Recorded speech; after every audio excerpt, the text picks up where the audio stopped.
ladies and gentlemen, a long time ago, Abraham Lincoln made a statement. To sin by silence when you should speak out makes cowards of men. It's time we spoke out about Vietnam, and the most obvious, yet the most ignored threat ever faced by free people in the history of the world. The street demonstrators demand that we get out of Southeast Asia so that there will be peace. Where do they get the idea that there'll be peace just because we quit? We can't stop the war by giving up, and we sure can't settle anything by trying to bargain with a winning enemy at the peace table. This is a war that was going on a long time before Vietnam, and will go on whether we pull out or not. We can't stop the war by giving up, and the way it is now, we're not programmed to win because of the politicians and civilians that we've let stick their nose in it. Listen to this young fella. I'm flying helicopters commercially in Alaska now. Not long ago, I was flying them in Vietnam. I was there to fight the communists and try to win, but our politicians wouldn't let us. What kind of a war is this that we're not supposed to win? Truth of the matter is, it's not a separate war at all. It's only one battle in a bigger, long, drawn-out attack that's been going on for over 50 years. And it's a war we're losing, not only on the battlefield, but out on street corners, college campuses, in the offices of some of our most influential so-called statesmen. Now, all men of goodwill certainly want peace. But do we want peace at any price, peace without freedom? We all know that this country has, with goodwill, has stumbled a few times and made a mistake or two. We can't go back and do anything about that. But as Mr. Lincoln once said, I wish I'd been there when the horse was stole, but I reckon I can find the tracks when I do get there. Seems to me the horse is already stole, so we better get back and pick up the tracks. To give you that background, we have a man who really knows. Someone who was there when all the important history was being made since World War I. He has the facts firsthand from leaders and the generals themselves. A great newspaper man, Mr. Lowell Thomas. Hello, everybody. This is Lowell Thomas. To chat with you for a moment about what we all seem to agree is just about the most important subject of our time. And to those of you who are fairly young, perhaps it is more important to you than to the rest of us. I'm sure you all remember the words of the father of our country, George Washington, who was a fairly wise man. He said, "The best way to prepare for peace is to be ready for war." World War I was the beginning of what the whole of mankind hoped would lead to a permanent world peace. It seems like the height of folly now, hard for us to understand, impossible, in fact, to comprehend. But after the war was over, the Allies began to disband their armies, break up their navies, and melt down their guns. In the confusion at the end of World War I, a group of dedicated men came to power in Russia. The leader of the group, Nikolai Lenin, head of the Bolshevik, or majority Communist Party. He knew the free nations of the world desperately wanted peace. He also knew his ideology, communism, could use this as a tool against them. Part of his plan to achieve worldwide supremacy was to instruct communist followers in all countries to protest for peace. A disarmed nation then would be ripe for plucking. As soon as hostilities ceased at the end of World War I, the Allies, who had stopped the Kaiser's war machine, stopped it cold. Alas, they began to disband their armies and navies. After all, Germany had been the only nation with ambitions to expand, and Germany was smashed for good. Or was it? No one at the peace tables had ever heard of a lance corporal in one of the Bavarian regiments, a chap known as Adolf Schicklgruber, later to be known as Adolf Hitler. It's hard to believe that a lowly lance corporal with a funny mustache could ever get far, but in less than 15 years, there he was, head of a rearmed Germany, with plans to conquer the world. Distinguished men like the Lone Eagle, Charles Lindbergh, and the fabulous Jimmy Doolittle told us what was going on in Central Europe, told us what Hitler was doing. and we paid little or no attention. Ah, but life was too dear and peace too sweet to rock the boat. So few raised a hand to do anything at the time. So in 1938, with the most powerful war machine in the world up to that time, Hitler marched on Austria.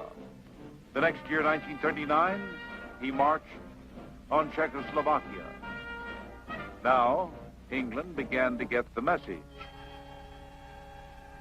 We all know how Chamberlain went from London to Munich with his umbrella and came back saying, "This means peace in our time." But no sooner had this conference been concluded than Hitler made a pact with Russia. And then they both attacked Poland. The next step was the Blitz on the West.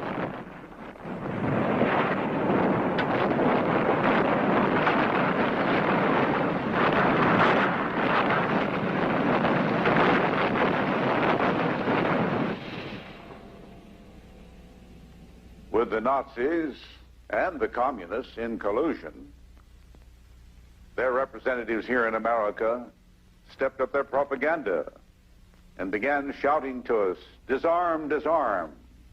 No harm will ever come to America." Meanwhile, peace talks had so reduced U.S. power that when the Japanese attacked Pearl Harbor, you all remember that some of our old battleships lined up there either were sunk or beached. And we had, for all practical purposes, lost our Pacific fleet. It appeared as though it was almost too late. But we did get down to the agonizing business of rebuilding for a counterattack. And the history books show that in spite of all obstacles, we finally did win.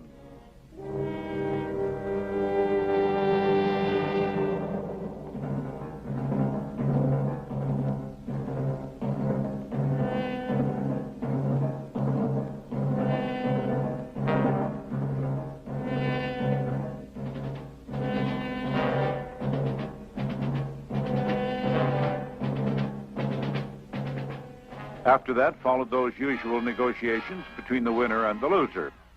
But even while we were winning, certain American leaders, perhaps fooled by Stalin, they arranged things so we lost nearly as much as we gained, possibly more. As our troops rushed in triumph through Germany, they got the word to slow down, slow down. Let the Russians move in. Let the Russians take over East Germany, take over the great city of Berlin. Today, a nation of people who love communism so well that they have to be walled in and kept in with guns, they are a tragic monument to those people who seek to appease the enemy.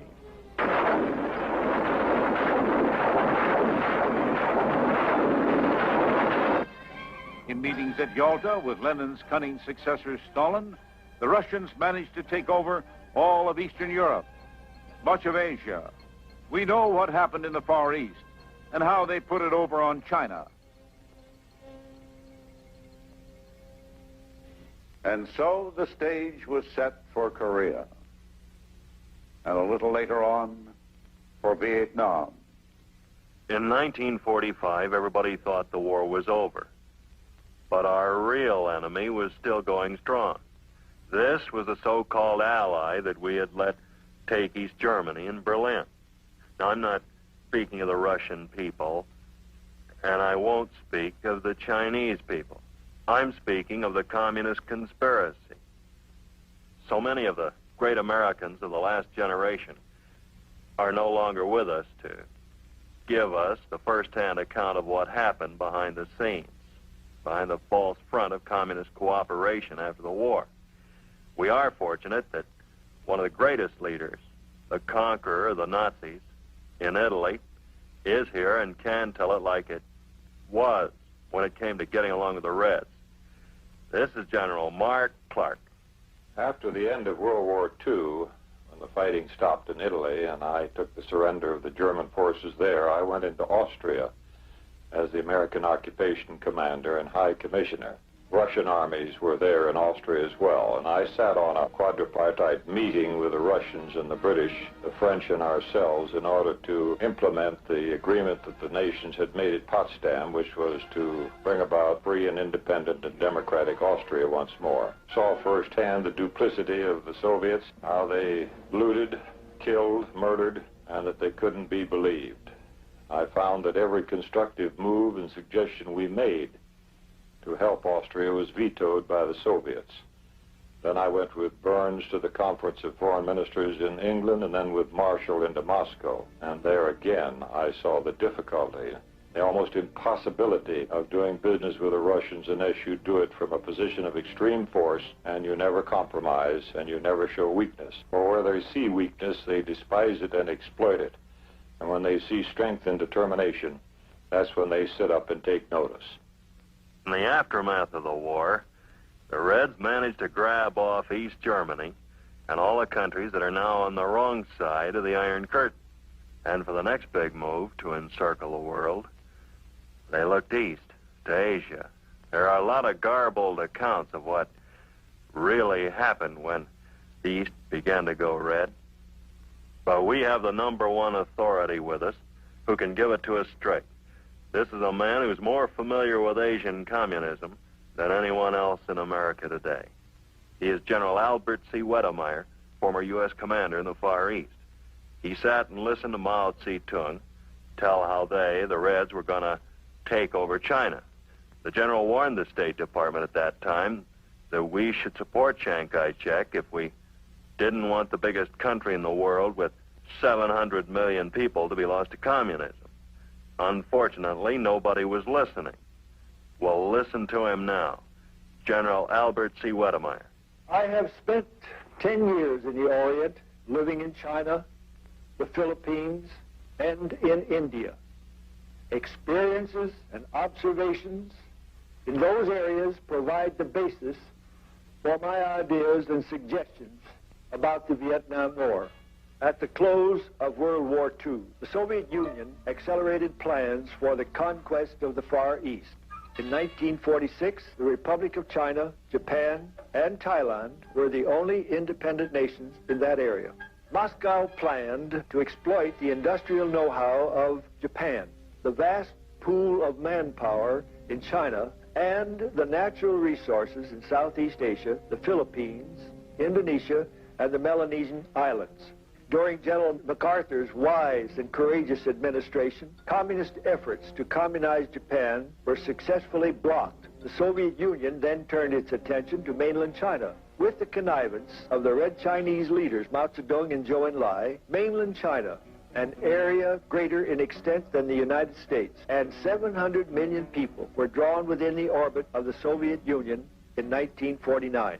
The loss of China to the tyranny of communism was a black mark on the escutcheon of the United States. Instead of supporting our loyal World War II ally, Chiang Kai-shek, the United States government adopted a hands-off policy, which was dramatized by the then Secretary of State's announcement, quote, "We will let the dust settle out there," end of quote.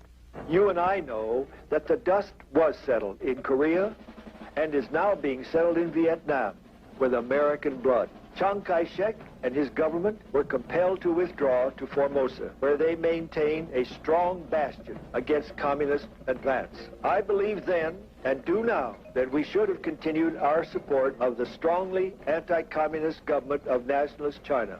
Had we done so, the United States would not today experience an uneasy peace in Korea and a costly war in Vietnam.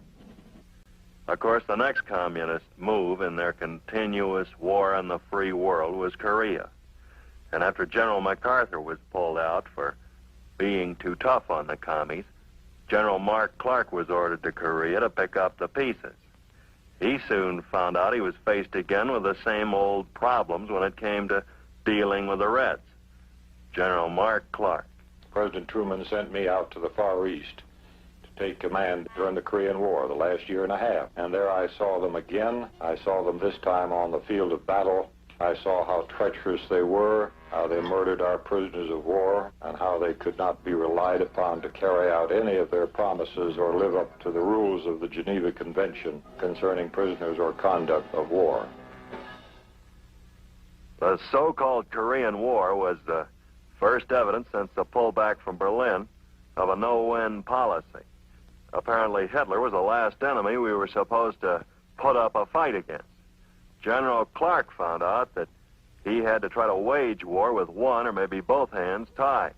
The fighting was severe at that time. The Chinese had entered the war, and there were many limitations that were placed upon me as the commander-in-chief. I could not hit, for example, the bridges over the Yalu River, over which the killers came with their paraphernalia, their ammunition, their tanks, and whatnot to kill our men. It seemed to me that that was completely wrong, that we should not take out those bridges, and that would make it more difficult for the enemy to maintain his position in the field. We were not able to hit the city of Pyongyang because there were munition plants that were hidden within it. We did not hit certain power plants that provided power for North China and Manchuria. But in spite of all the difficulties, a kind of peace was finally arranged in Korea. At that time, we'd never heard of a place called Vietnam, which was to be the next red battle in their long war against the free world. Vietnam was then a part of the French colonial possession known as Indochina.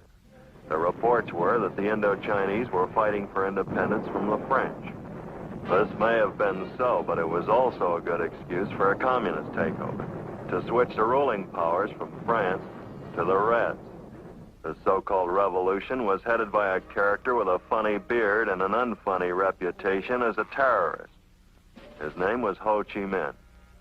He was what the historians call a dedicated revolutionary.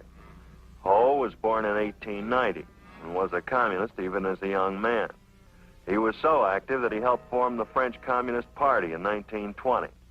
All during the 30s, the Kremlin used him to foment trouble in the Orient and aided him in building up a fanatic following.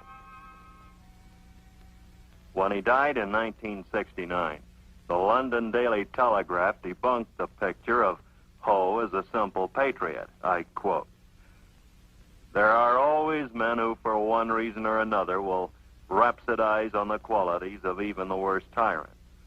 Ho Chi Minh's record for cold-blooded and often bestial murder of men, women, and children ranks him beside Hitler and Stalin for sheer atrocity," unquote. Now, during Ho's career, he was paraded around the communist world, where the masses were trotted out to give him a big reception wherever he went. He was feted by such redliners as India's Krishna Menon, and of course by the then big boss of communism, Nikita Khrushchev, as well as all the secondary world wheels of the party. Ho made his biggest effort at a place called Dien Bien Phu, where he besieged the French army. The United States was asked to bring an airstrike in against Red positions. The United States refused. In any event, the French cause was probably doomed because the leftist French government forced their army to fight a no-win war as General Clark had been forced to fight in Korea. So Ho was able to inflict a humiliating defeat on the French. At the Geneva Peace Conference, which followed, it was agreed that Laos, Cambodia, and Vietnam would be independent nations. However, Vietnam was partitioned temporarily and the two areas divided by the 17th parallel. The north area to be under the control of the communist stooge Ho Chi Minh, and the south to be under the former French puppet Bao Dai. Immediately after the Geneva Conference, Ho Chi Minh and his Viet Cong followers launched an extensive and brutal campaign of subversion and guerrilla action. More than 50,000 South Vietnamese, including village officials, teachers, merchants, and law enforcement officers, were kidnapped, mutilated, or killed by the Viet Cong guerrillas. Too often, our own information media, TV, radio, and the press, are responsible for a wide-held impression that the North Vietnamese and the Viet Cong are the good guys, and we, the South Vietnamese, the South Koreans, and Americans are the bad guys. The redliners from all countries had a ball castigating the United States. But no one ever complains about the almost daily Viet Cong mortaring of towns and the killing of civilians. Well, anyway, to give you an idea of how popular Ho and his crowd were after they kicked out the French, the Geneva Conference gave all Vietnamese 300 days to go either north or south to the red or non-red areas. Word of this opportunity to make a choice was supposed to be circulated in every village and town in the land. While Ho understandably made no effort to broadcast this information, over 1,200,000 people who found themselves in the communist north streamed south to freedom below the 17th parallel. This rush was still in progress when the 300 days were up, and Ho dropped the bamboo curtain. But in spite of the fact that he lowered the boom on them, officially, the continual defection of North Vietnamese and defection from the supposedly dedicated Viet Cong goes on to this day. From before 1960, U.S. advisors were aiding the South Vietnamese. We had in the area what was known as the Military Assistance Command. We are fortunate to be able to hear from the man who was in charge almost from the beginning, General Paul Harkins. From February 8, 1962 until June 1964, I was the commander of the United States Military Assistance Command in Vietnam. In that capacity, I commanded all the United States forces in South Vietnam, the Army, the Navy, the Air Force, and Marines. We had no American combat troops in Vietnam at that time. Our role was strictly advisory. In that capacity, we trained the Army, Navy, and Air Force of the Vietnamese armed forces. You have probably heard people say that the United States shouldn't be over there in the first place, but it's an immoral war, that we are there illegally. The record shows that after the partition of Vietnam, President Eisenhower promised the government of South Vietnam all possible aid. At the Geneva Conference, the North Vietnamese agreed not to molest people south of the 17th parallel. But when the Viet Cong started infiltrating and slaughtering village leaders, administrators, and school teachers, the president of South Vietnam asked for our help. He didn't ask Russia. He didn't ask Communist China. He asked the United States of America if we could assist in stopping communist aggression and helping build up the resources of his country. This is when my headquarters, the Military Assistance Command, was established. The South Vietnamese didn't have quite enough forces to protect all the villages at once, and we started in 1961 what we called the Strategic Hamlet Program, which simply meant a trained local force to protect the local people from communist infiltration. For the American advisors, the situation was frustrating in the extreme. They would aid a village in building a school, and on the first dark night, the Viet Cong guerrillas would destroy it by mortar fire, with mortars made in Russia or Communist China. In the back country, other Americans were helping to distribute food, medicine, and needed supplies. Special forces played an active part in training the South Vietnamese soldiers, as well as the Montagnard people in the highlands.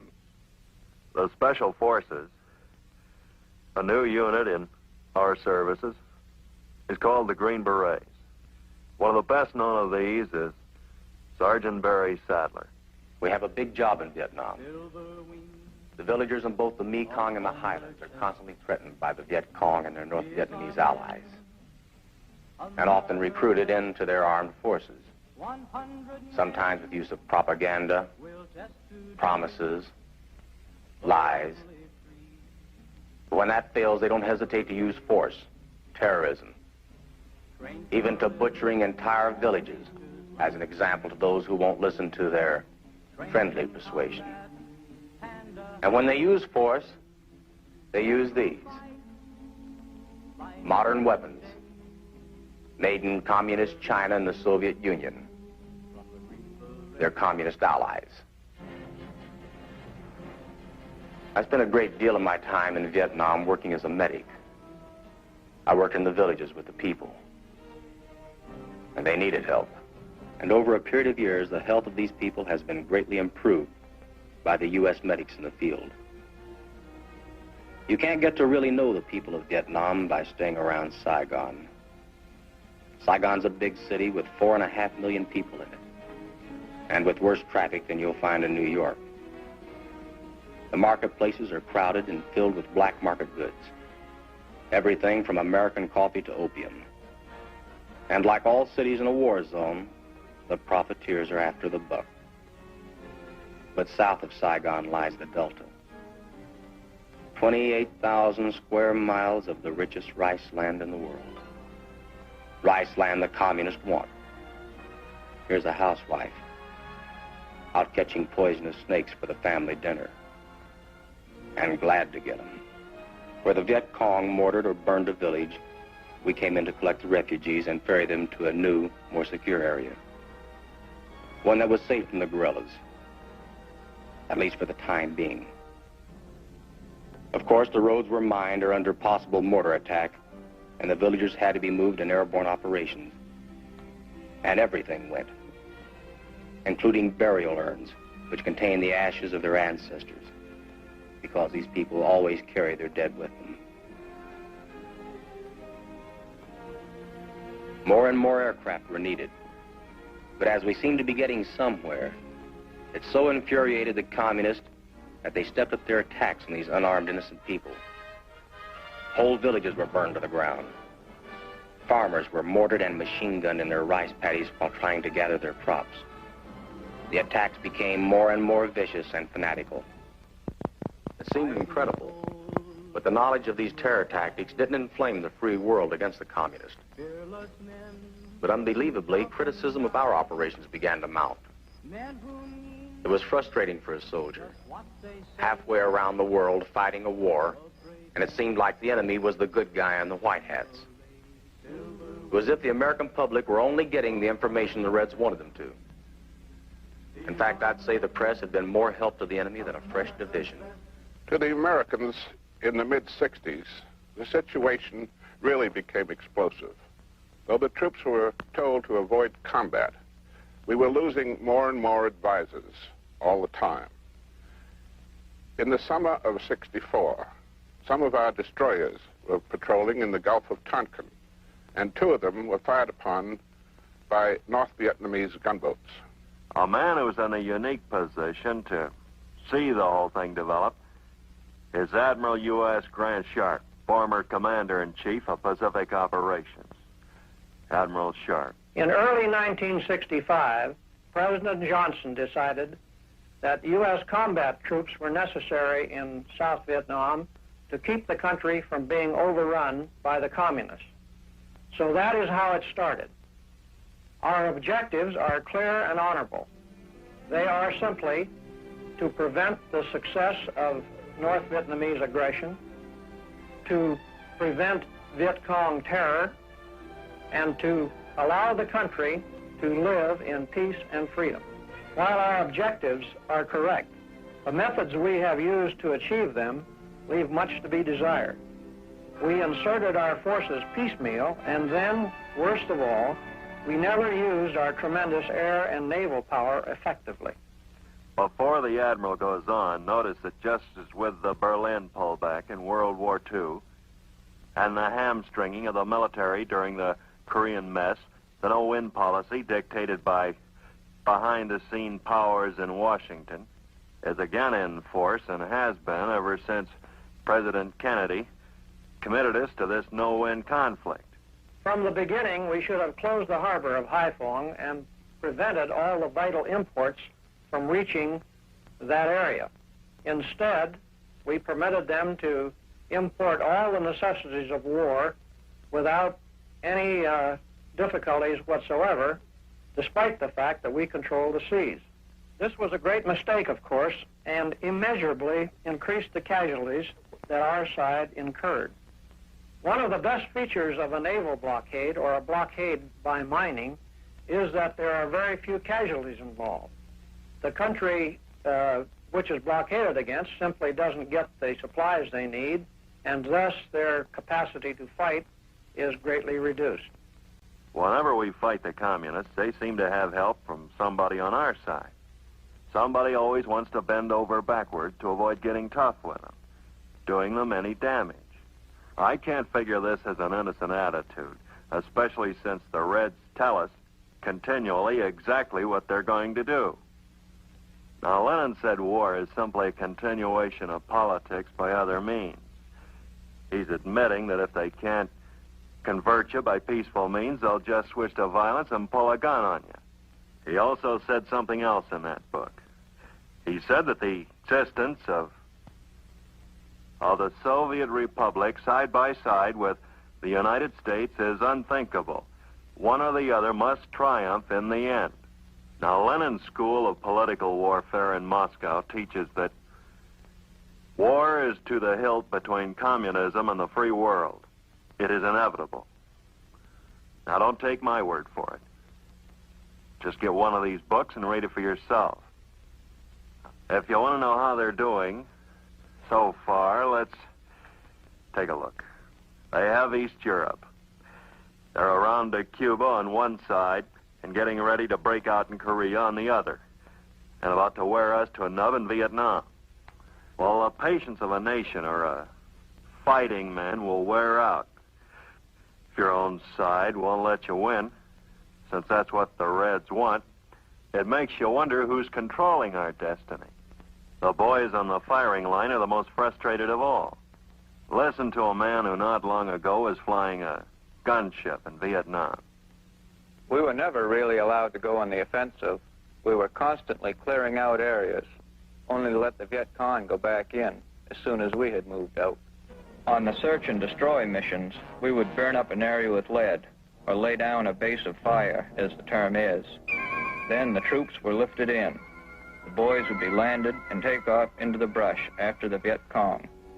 When the guys on the ground were at work, the expression, smoking them out, was an appropriate description of how they operated. Later, after they'd swept the area, we'd come back and pick them up and fly them back to the base. It would be anywhere from 2 days to 2 months. One thing great about the chopper, we would be able to get the wounded to the hospital in a matter of minutes. We ranged the Delta, looking for infiltrators, but the trouble was, just as in the city streets, the markets, or on the waterfront, the North Vietnamese and the South Vietnamese look alike, and you can't tell them apart until it's too late. The sampans below contain concealed guerrilla terrorists, armed to the teeth and loaded down with grenades. Our night photo planes told us that during the night they had slipped in from Cambodia, but due to the political restrictions, we couldn't hit them. One thing bad about the war, we couldn't shoot until they fired at us first. A lot of my buddies never got a chance to fire back. It's tough when a politician has a hold of your trigger finger. Sometimes we found their boats hidden in marshy areas, covered with reeds. These we destroyed because the area was off limits to the local populace. Once the troops uncovered an ammunition assembly plant that was actually below the surface of this swampy terrain. The troops found a lot of grenades and explosives with Chinese markings, the products of munitions factories in Red China. When an area became heavily overrun with Viet Cong, we would pinpoint them and call in the Air Force. With our let the enemy shoot first policy, we saved a lot of American lives by not having to drop our ground soldiers into the hot spots. But the bearded, bleeding hearts at home and lefty politicians soon put a stop to this. I guess we weren't supposed to hurt the enemy. The kind of war we were forced to fight was bound to get us nowhere. But worst of all, the guys on the ground might take an area or a hill with great loss of blood and life. They would have to withdraw and might have to take it all over again 3 months later. We all felt more and more frustrated as time went by. Now I can understand why so many of the people at home wanted us to call it quits and bring the troops home. Most Americans at home are honestly concerned. But unlike any other war that we were ever involved in, we have a communist-inspired front in our streets working on the sympathies of a lot of honest people. They claim they're simply going all out for peace, while a lot of them burn the American flag, stamp it into the ground, while waving the flag of the Viet Cong, who have tortured and killed tens of thousands of innocent civilians, whose only crime was that they resisted joining the Red ranks. Would you call a person who backed the enemy a peace advocate or a member of the enemy's forces? Well, someone who backs our forces, who has traveled to Vietnam many times, who has gone to all the combat zones to entertain the fighting men, and one of the best-loved stars of the American public is Martha Raye. She can tell it like it is. Martha Raye. Thank you, Duke. From one Green Beret to another. I have just returned from my 8th trip overseas with our troops, and I'm now preparing for my 9th trip.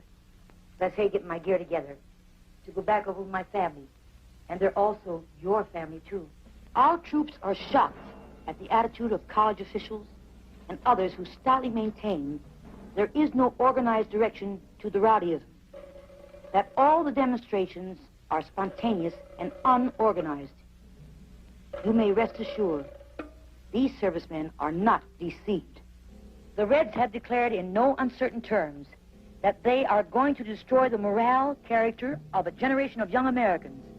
And when they have finished, there will be nothing left for us to defend ourselves against them. And they're doing a pretty thorough job on some of our kids. And while this is happening, they won't let us defend ourselves in the manner that all great military minds advocate. To attack, strike the enemy in his own territory. We keep coming back to this as the central problem in our war on communism. Let Admiral Sharp tell it to you the way he saw it. The major problem was that we were restricted in the targets that we could hit. We started in the southern part of North Vietnam and gradually worked north, with the result that the North Vietnamese, with the Soviets' assistance, were permitted to build up their defenses around Hanoi and Haiphong. So that when our planes eventually got into the Hanoi, Haiphong area, they were met by the most concentrated and accurate air defenses that any country has ever faced.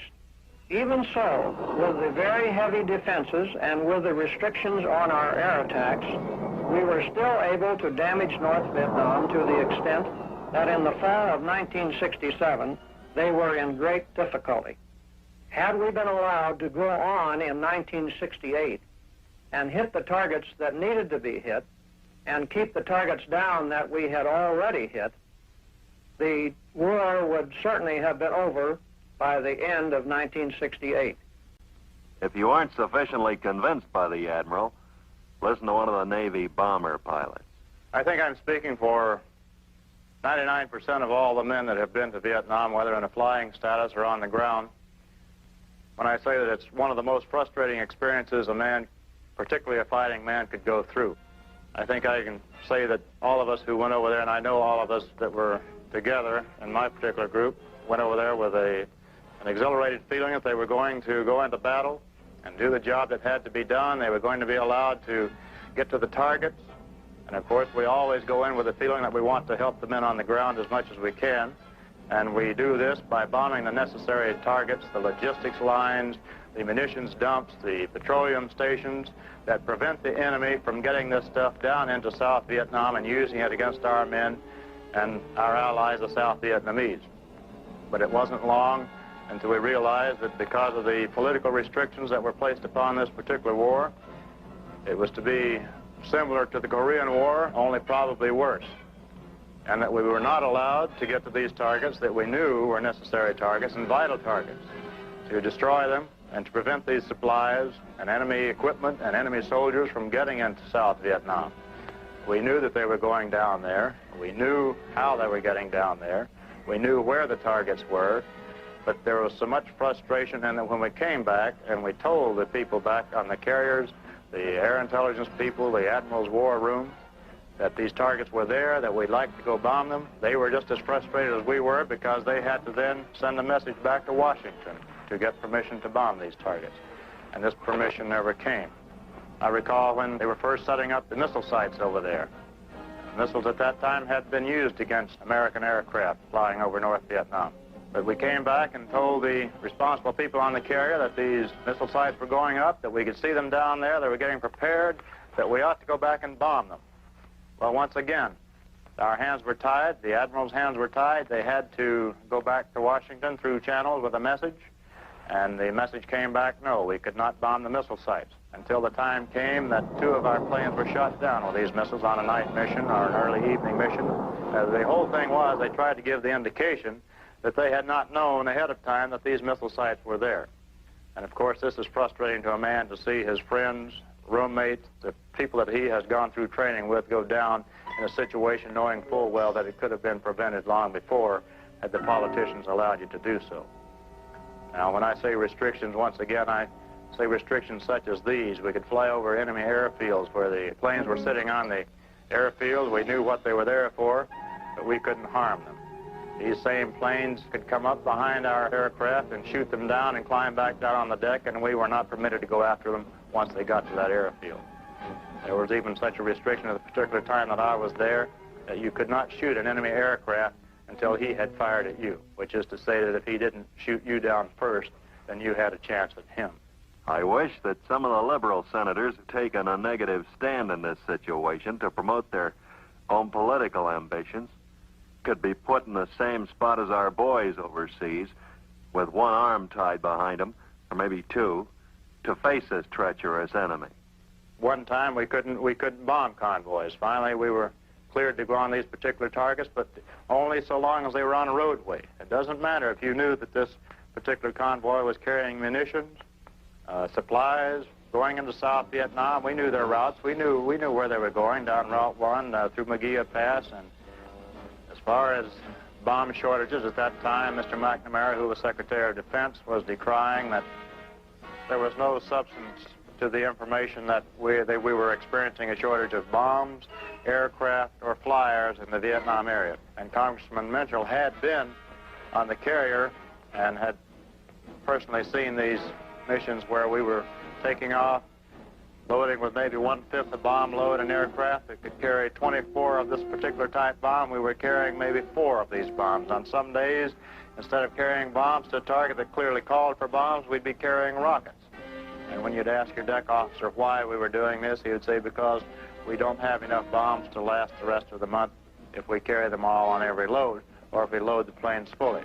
So it was obvious to us that we were sending out 5 planes on a mission, or 4 planes that were loaded with maybe 1/4 or 1/5 of a load of bombs, when we could have sent 1 or 2 planes with a full load and gotten the same job done with a minimum risk of lives and equipment. Of course, you're talking about a $3.5 million aircraft, in case you're not interested in the lives involved. But this is a thing that was frustrating to us, you see.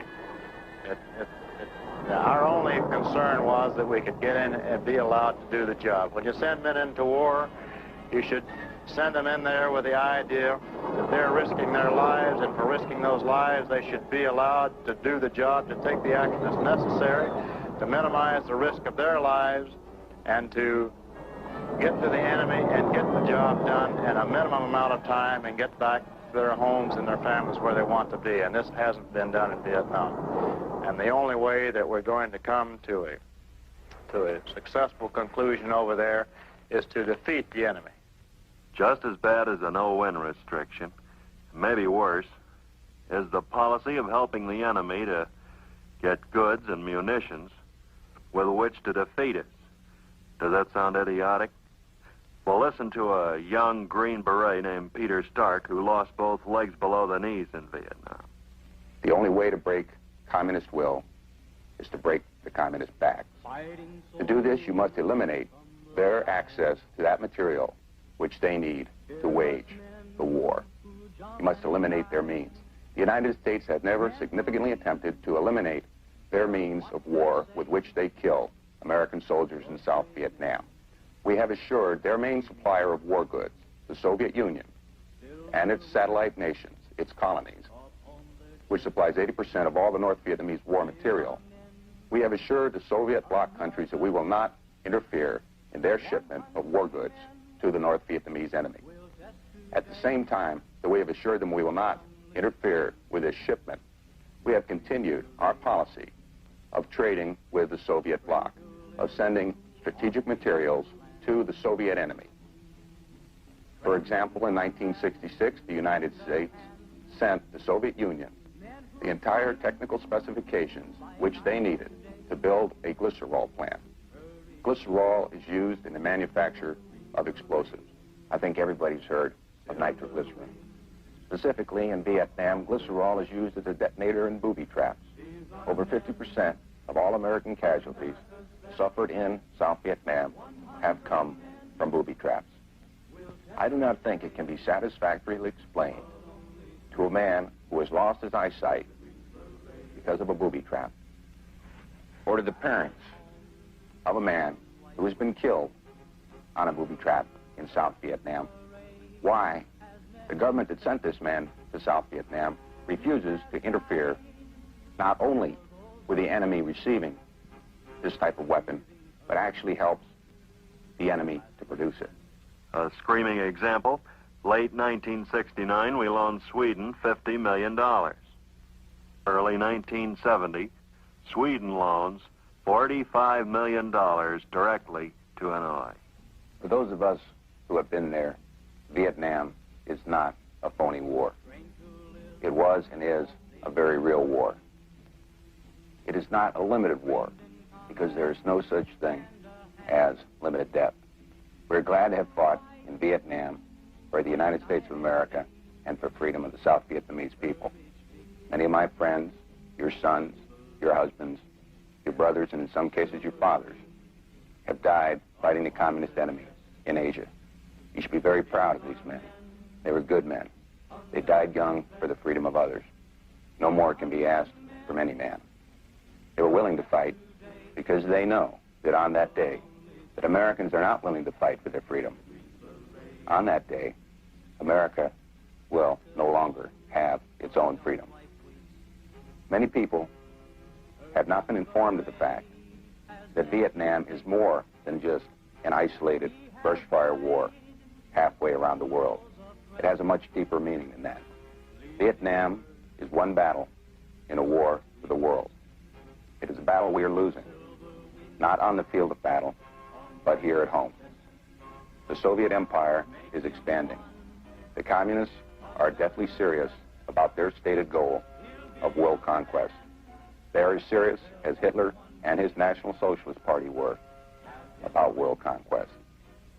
All Americans must remember that the Soviet enemy is only 20 minutes away by rocket.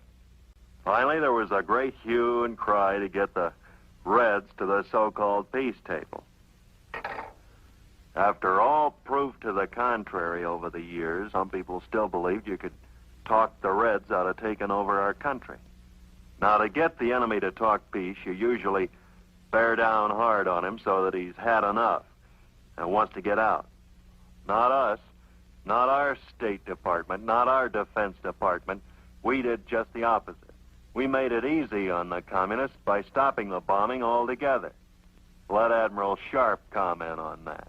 Then, in March of 1968, it was decided to halt the bombing of the vital areas of North Vietnam in order to entice the Vietnamese to come to the conference table to negotiate a peace.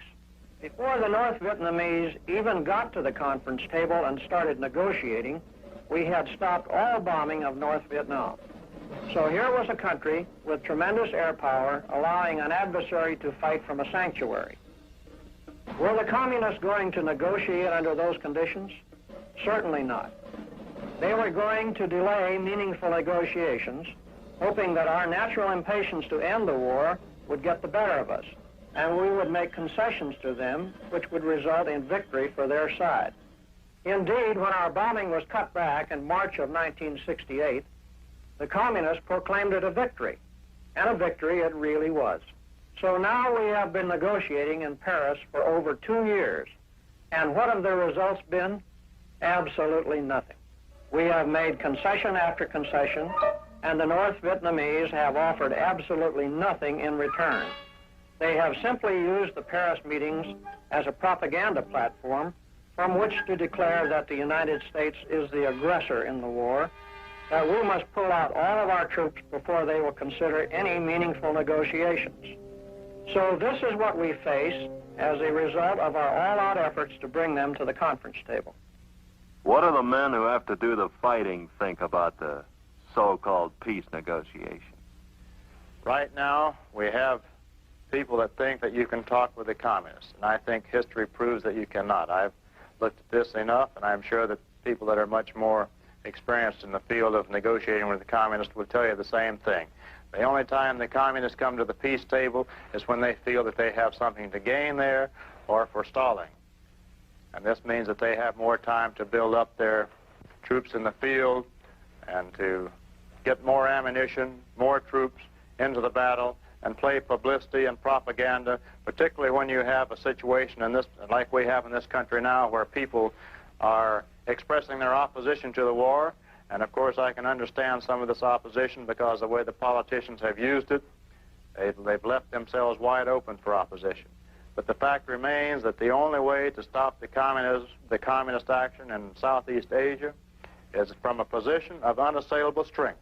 That's the only thing they understand. To those of us who have fought in Vietnam, the peace talks have always been, at best, futile, at worst, tragic.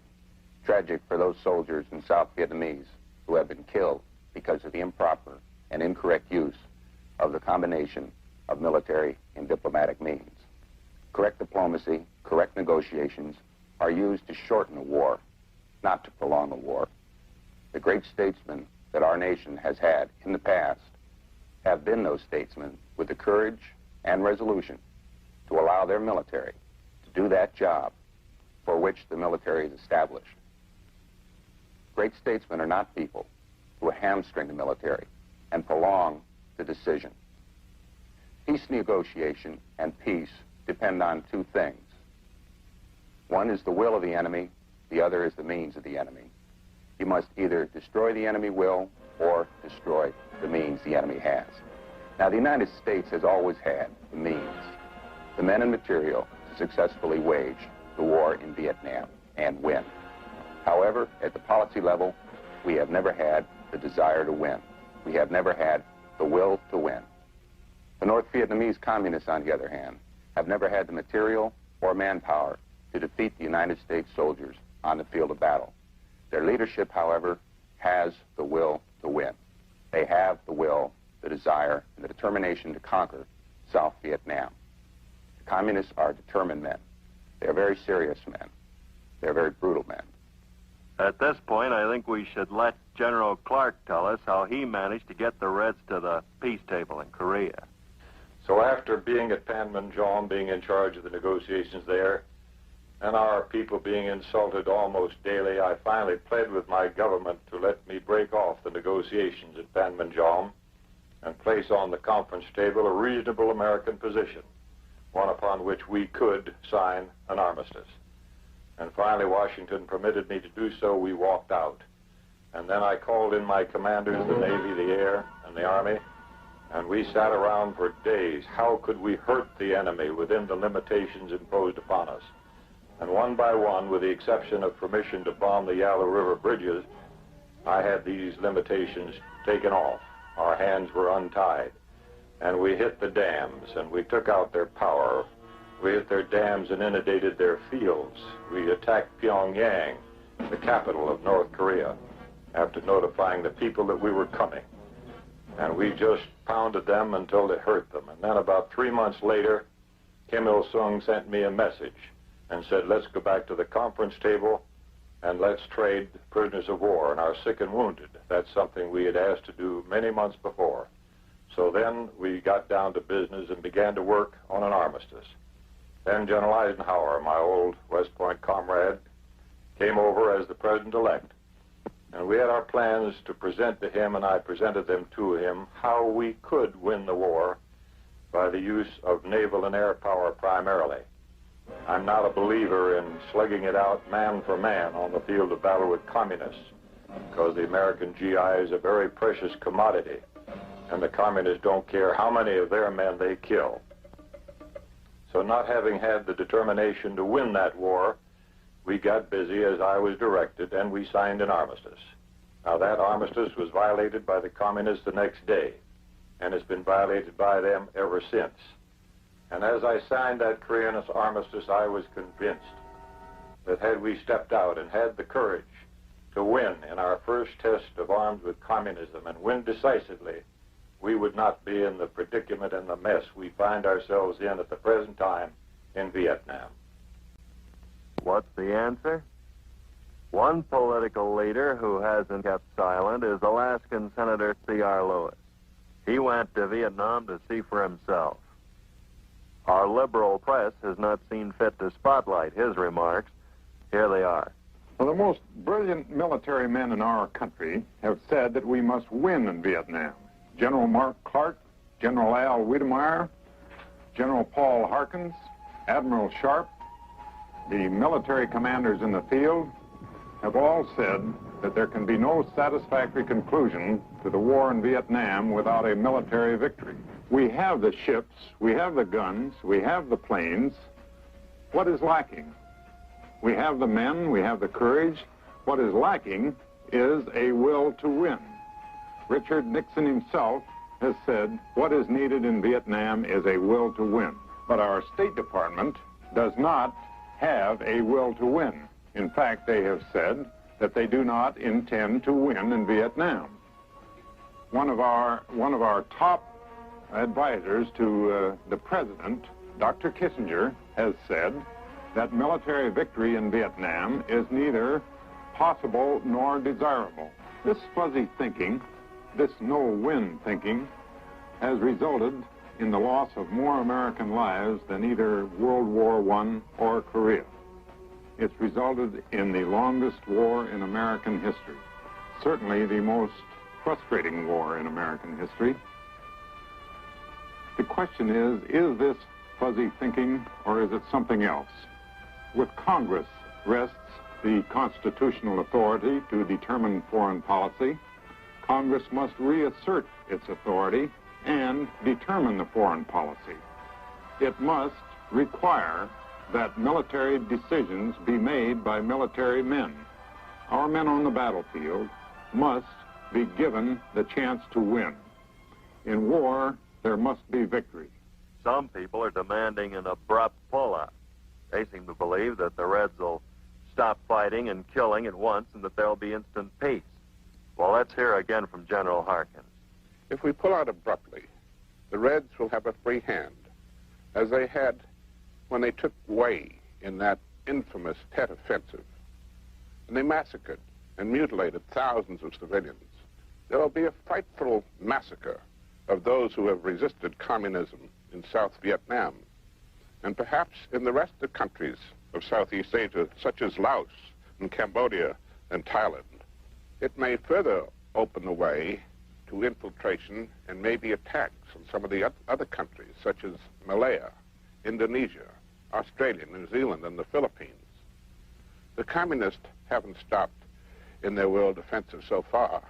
I think it's tragic and unfortunate that the people of the United States must be constantly reminded that the communists have said they were going to surround us and they were going to bury us. They said they were going to take over Eastern Europe, and they have. They tried to come down through Greece, and we helped to stop them. They tried to come through North Korea, and with the aid of 15 other free nations, we stopped them again. They've taken over Cuba. They're very active in Latin America, and now they're trying to come down through Southeast Asia. I would say they're pretty well surrounding us. I think it's far better to stop them on some faraway distant shores than wait for another Pearl Harbor, or perhaps to try to stop them on the shores of the United States. Tom Hayden has been called America's most decorated civilian to have served in Vietnam. He was in Hue after the Tet Massacre. Listen to his account of how the communists exterminate those who oppose them. Tom Hayden.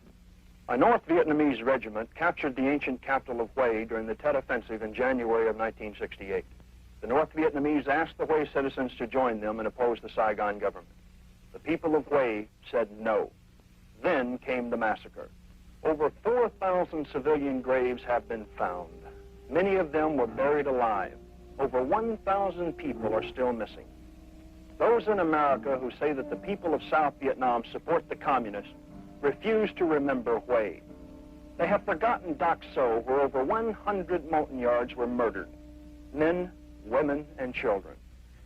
Here is the latest example of the popular support the communists have in South Vietnam. Saigon. Viet Cong troops attack a South Vietnamese village south of Da Nang. Over 75 civilians were killed and 85 wounded. The survivors of a Viet Cong invaded Ba Rien hamlet stated that the enemy ran through the streets shooting anyone they found, throwing grenades into their homes and into their civilian bunkers. But some of the news media would tell you that the South Vietnamese are not fighting for their freedom. That is a lie. I spent over 2 years with the people, and they are fighting for freedom.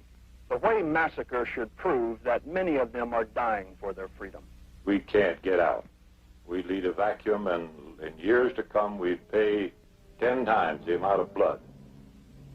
And if we get no response whatsoever to our stopping of the bombing and our initiatives towards peace, it may be that we will have to step up and intensify the war. And then if we do, I'm sure we'll bring the communists to the conference table, and we'll bring him fast.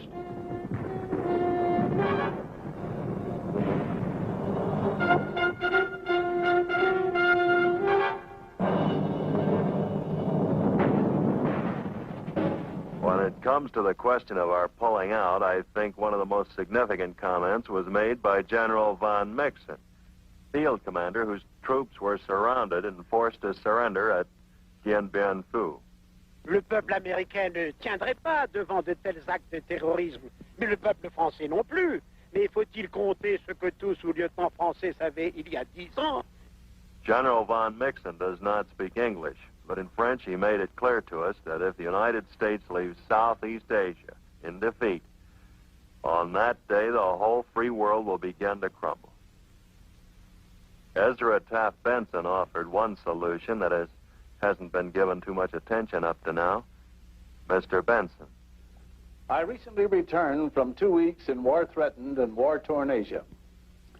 The men of Vietnam who are ready to give their all in the defense of freedom, who worry about reports from home of rioters, draft card burners, and other citizens many times more numerous, who seem oblivious to the threat to our freedom as they continue to enjoy their comfortable complacency.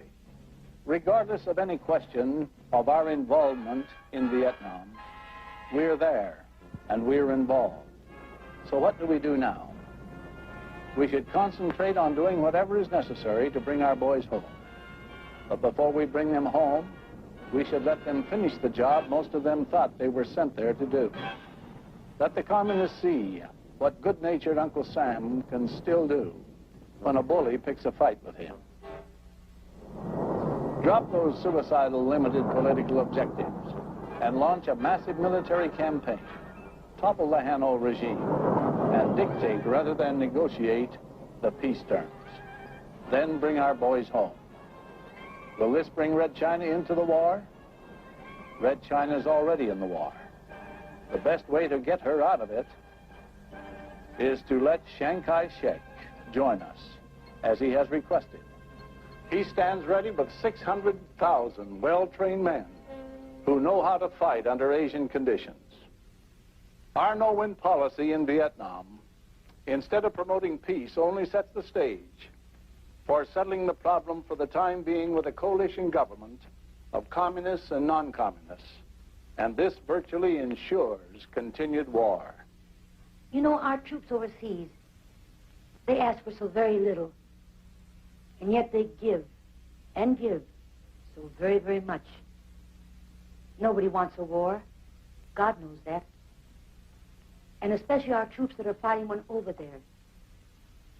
But as long as they are fighting a war over there, the least we can do back home here is just to give them the support, the love, the dignity, and the respect that they, our flag, and our country deserve. And that's all they ask of you. Thank you. So we come back to the men who fight the battles. Or are we all involved in the battle? Listen to Captain Wilson. I went to Vietnam to fight communism. And when you get to the base of it, that's what Vietnam is all about. Communist aggression. Communist aggression not only in Vietnam, but in Laos, Thailand, Cambodia, and all other areas of Southeast Asia. We have communist aggression right here in America, right in the streets every day. And it's evident in the newspapers if you read them closely. Wherever we can fight communist aggression, we owe it to our country to do so. Communism is America's #1 enemy. It has been for years, and it will be for years to come. The only way to solve the problem in Vietnam is to take it to the base of the problem, and that is into the cities and towns of North Vietnam. We do not need to send troops into North Vietnam. The job can be done from the air. We knew it when I was over there, and we know it still today. You have to take your aircraft and the munitions at hand and go to North Vietnam and bomb the targets and the facilities that they use to wage war against the other bordering countries. This is the only thing that the communists understand. You do it from an unassailable position of strength. You let them know that you mean business. You bomb their facilities that they use to wage war. You make it so unpleasant for them at home that they have to keep their troops at home to look after the business at hand, and they cannot afford to send them across other countries' borders, violating the sovereignty of these countries.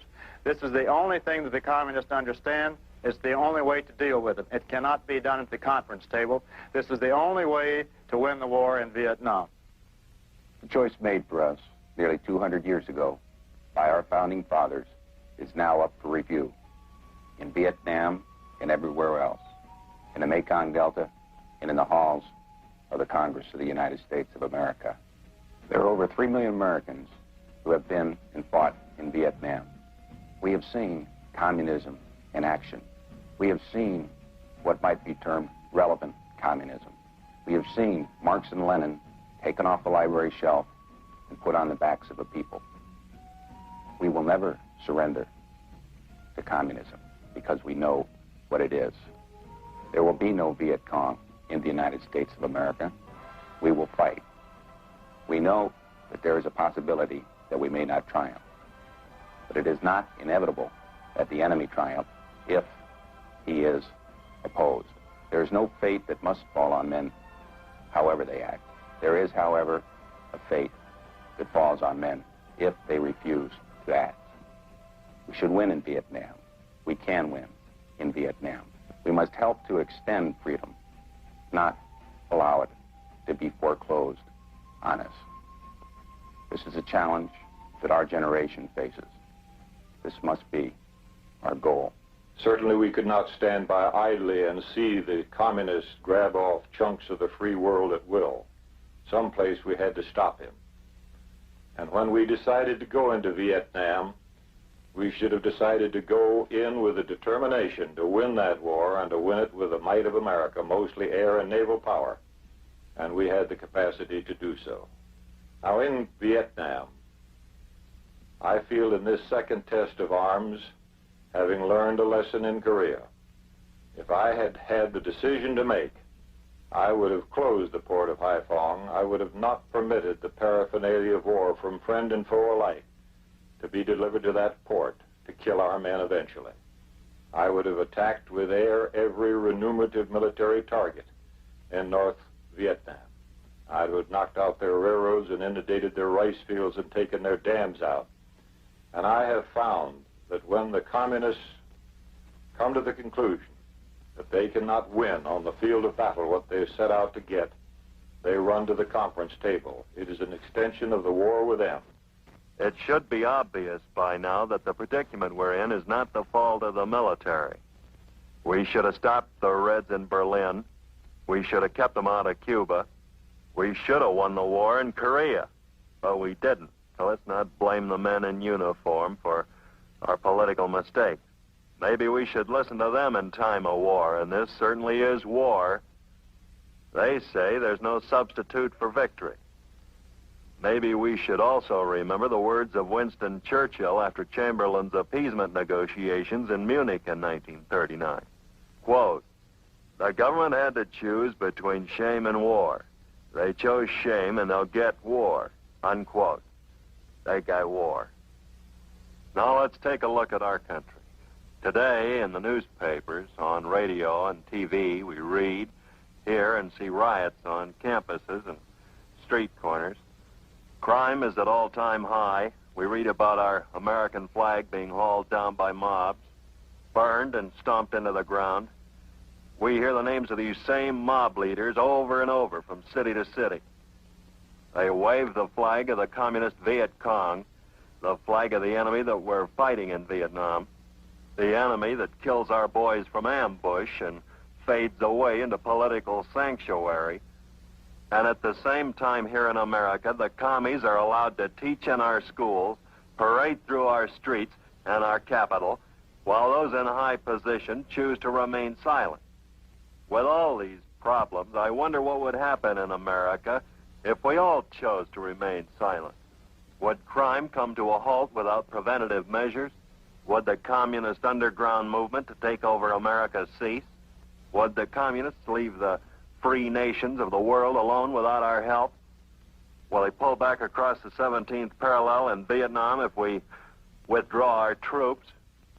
The answer is no. Mr. Lincoln was right when he said that to remain silent makes cowards of men. I plead with each of you to reflect on these facts of history. Then I'd like to speak for myself. I believe we must vote out of office, regardless of political party, those politicians who seek to appease tyranny and promote anarchy, and to vote for men who are responsible and who will put the welfare of our country above their own political ambitions. We must stop communist rioting inside America. We must enforce the laws that make crime illegal, and if there should be another 17th parallel, we should not plead with the communists to get back, but warn them, and do it only once. To hell with world opinion. We must speak up and take a stand. Only then will this great nation of ours survive. Thank you. Make him one of America's best